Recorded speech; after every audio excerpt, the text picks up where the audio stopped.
Hi everyone, welcome to our very short chapter, chapter 7. So here's our first lesson, and we're learning about the law of sines. So the law of sines is used to help solve triangles that are oblique. And oblique means that it's a non-right triangle. So if we have a triangle that doesn't have a right angle, we can still use trig to find missing sides and angles. We just have to have a few requirements. Okay, but that non-right triangle we call oblique. So the law of sines is this formula.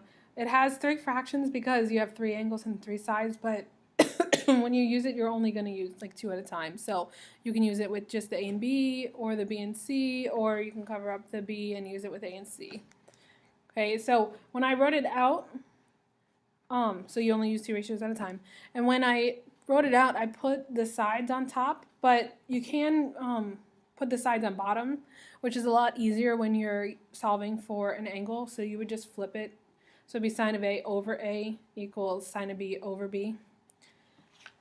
Okay, so we use this to find sides and angles in oblique triangles when we know an angle, side, and an angle, or angle, angle, side. So you remember those terms from triangle congruency?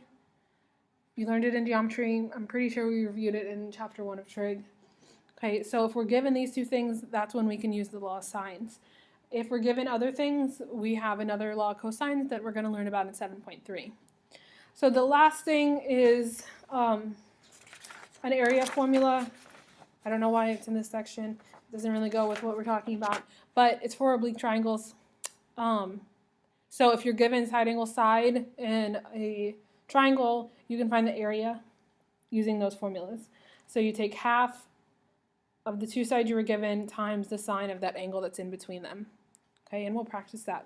So let's go ahead and look at our examples. So a lot of the times, well, in your book, I think they give you some with a picture and some without a picture. But usually when I give them to you, it doesn't have a picture, so you need to draw a diagram.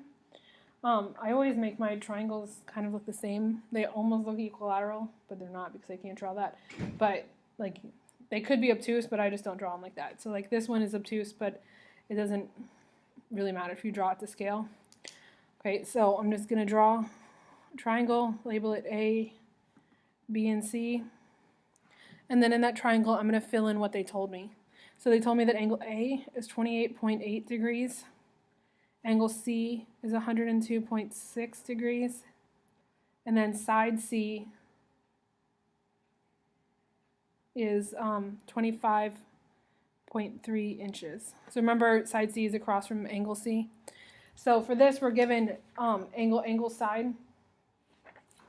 Okay, and that's one of the things we can use to find the lost sides. So once you figure out, like once you have your sketch or your picture, we're going to make a list of all the things that we need to find. Because when it says solve the triangle, that means find all the missing sides and angles. And we did this back in chapter 2, but we did it for right triangles, so we can use the regular sine and cosine and tangent rules. Here, since it's a non-right triangle, we can't use those rules. We're going to use our new law of sines rule. So let's make a list of all the things we need to find. So we know angle A and C, so that means we need to figure out what angle B is. And then we know side C, so we need side A and side B. So that's the list of the three things we need to find. So I would find angle B first. It's the easiest. You know the three angles add to be 180. So you can just subtract from 180 to find that angle B. So you get 48.6 degrees when you subtract those from 180. Okay, so let's start with finding side A. So we're going to use, obviously, A over sine of A, because we're finding side A, but now you need to figure out what other two things to use. We do know angle B now, but you should never use one that you find in case you messed up on it, then all your other answers are going to be wrong too. But it doesn't matter because we don't know side B anyways. So that means we'd have to know, have to use our C's. So whenever it has the side and the angle across from it, those are going to be the ones that you use for the other part of it. So C over sine of C. So if we plug in what we got, we're looking for A, but we know that angle A is 28.8. And then for C, side C is 25.3, and angle C is 102.6. So we used this formula and plugged in what we knew from the givens. So now we would just have to solve that equation, and then we would know what side A is. So remember, when you have a fraction, you times by the denominator on both sides to cancel it out. So that means we'd have that A is equal to 25.3 sine of 28.8 divided by the sine of 102.6. So remember, if you times by that sign on both sides, it's going to end up in the numerator. So now we just have to type that in our calculator, and that'll be our answer for side A. And then we'll set up the same thing for side B. So when you type it in your calculator, it might help if you use the fraction bar, because then it doesn't get confused about what you're dividing by and stuff. If you have a backwards calculator, some of these get kind of hard to type in, but I can show you how to do it in class. So we get 12.4891. So we're going to round to 4 decimals when we do these. So now we know side A, 12.4891, and we'll set up the same thing for B. So this part of the equation, the side C, is going to stay the same because those were our givens. So we're just going to replace these with our B information. So B and B. So we'd have, sorry, over the sine of angle B. And I know I said not to use what you're given, but you have to use that. But you should be able to subtract, right? So B equals 25.3 sine 48.6 divided by the sine of 102. So if we multiply that out, we get 19.45. Okay, good. So I want you to go ahead and try the problem at the bottom. Below that, it's just like the one we just did. You're given angle, angle, side. So go ahead and draw your picture, set it up, and try to find the 3 things that you're missing.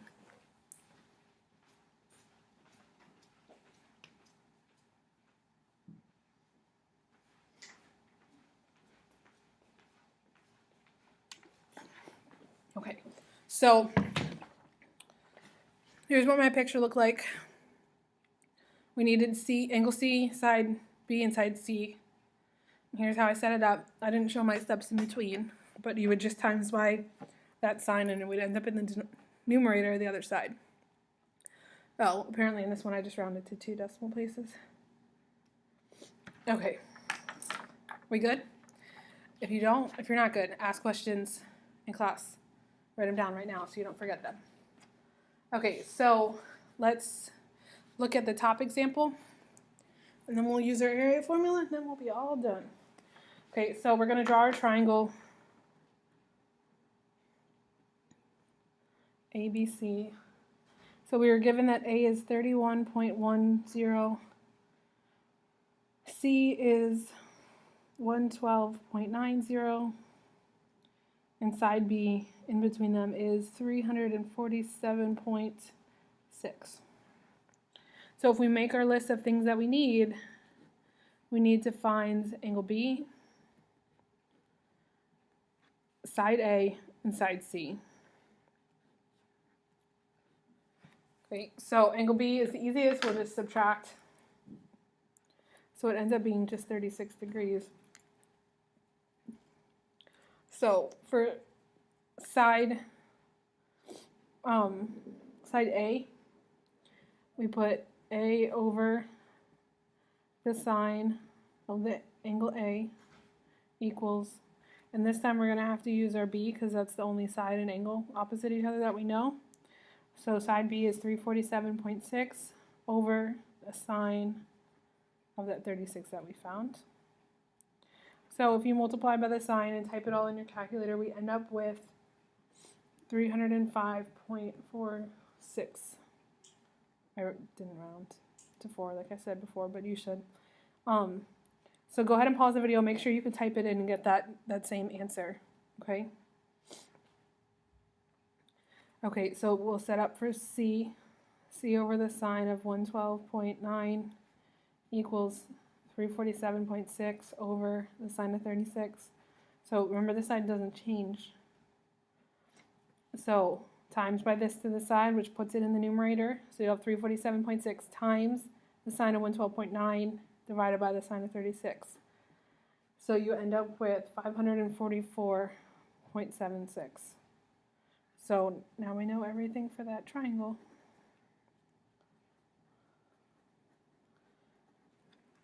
Okay, so that's pretty much it for the law of sines. In 7.2, it gets more complicated though, so you have that to look forward to. Okay, so let's talk about finding area. So if we were to draw the picture, we would have side angle side. So A, B, C. I mean, you don't need to draw the picture, I just want to show you. So that's 34, side C is 42, and then they gave us angle 55 in the middle between them. So that's our side angle side. So you can memorize the formula with all those letters, but I wouldn't bother. The way you set it up is you times the two sides together, times by the sine of whatever angle they gave you in the middle of them, and divide it by 2. So the area equals half of the two sides times together times the sine of 55. And then you just type it in just like that. So I'm going to do 0.5 times 34 times 40, oh I hit plus, times 42 times the sine of 55. So the area of that triangle would end up being 584.8746 feet squared. Okay, and that's pretty much it for the formula. So go ahead and try the second one, set it up, and then we'll talk about the minutes. You probably don't remember those. So we got 1/2 27.3 times 52.4 times the sine of 24 degrees, 40 minutes. Okay, so if you're using a fancy calculator, or even some of the ones that aren't like as smart as this one, still you can type in the minutes and seconds, and then you don't even have to worry about it. So 1/2 times 27.3 times 52.4 times the sine of 24. And then look for that button that has the degree and then the apostrophes. So that'd be your 24 degrees.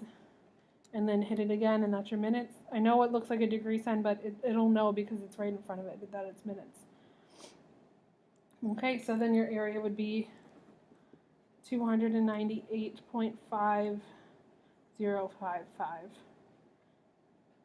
And I gave you no units, so units squared.